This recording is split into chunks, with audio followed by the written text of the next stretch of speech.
Live from the O'Brien Services Stadium Studios, this is the fifth quarter.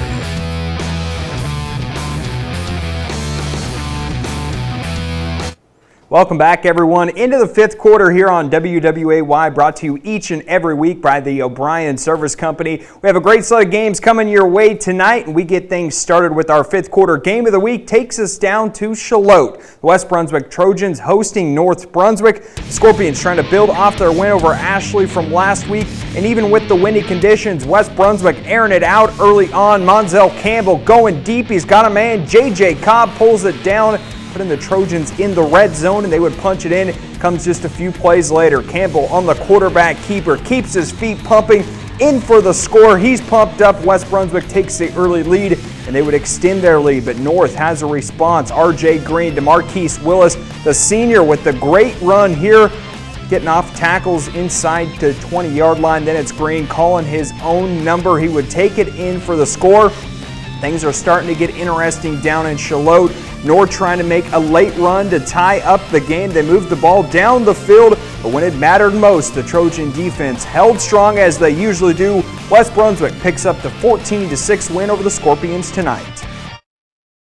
The number one objective whenever they put points on the scoreboard is to make sure you got more than the other team at the end of the night. So, this is one of them. You just take the win and try and learn from it and move on. Run away from it and learn the lessons that you have to learn as we move forward to next week's game.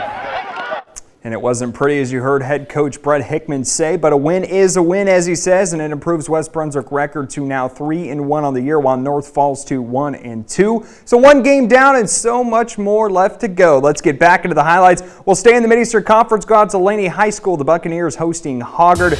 Laney looking for the first win of the year. The Vikings coming into Bucktown, that is, undefeated, and it was a good first drive for Hoggard, and Walker Smith caps it off. The field goal here gave the Vikings the early 3-0 lead. Laney looking for a big-time play in the first half to get things going, provide them a spark, and their defense comes up with it. Gabriel Johnson on the keeper, but he's stripped by Jacob Johnson, and the Buccaneers get the turnover they were looking for, but couldn't turn it into points. They turned it over on fourth down, and Hoggard takes advantage. 6'6", Sam Jones lowers his head. He's in for the Viking touchdown, made it 9-0.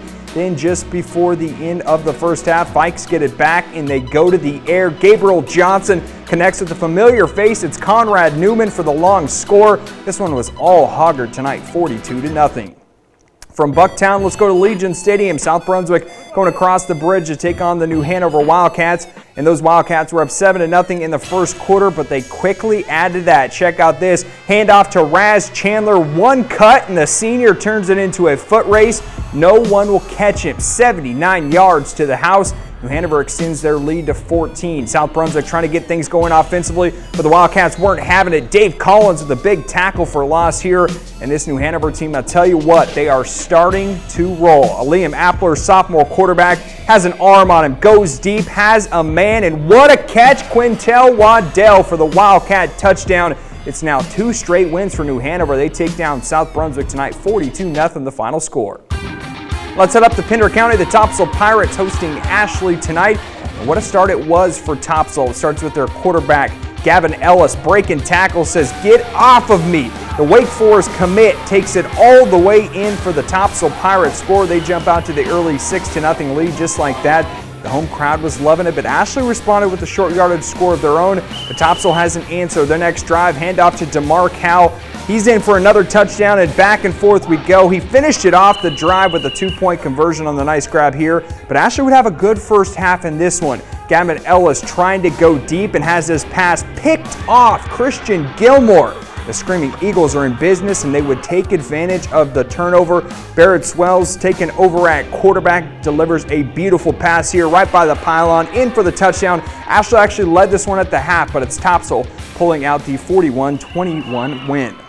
And our Mid-Eastern Conference games are in the books, but we still have so much more coming your way. After the break, we'll head up north for some highlights from East Central Conference, as well as take a look at South Columbus just a little bit later on.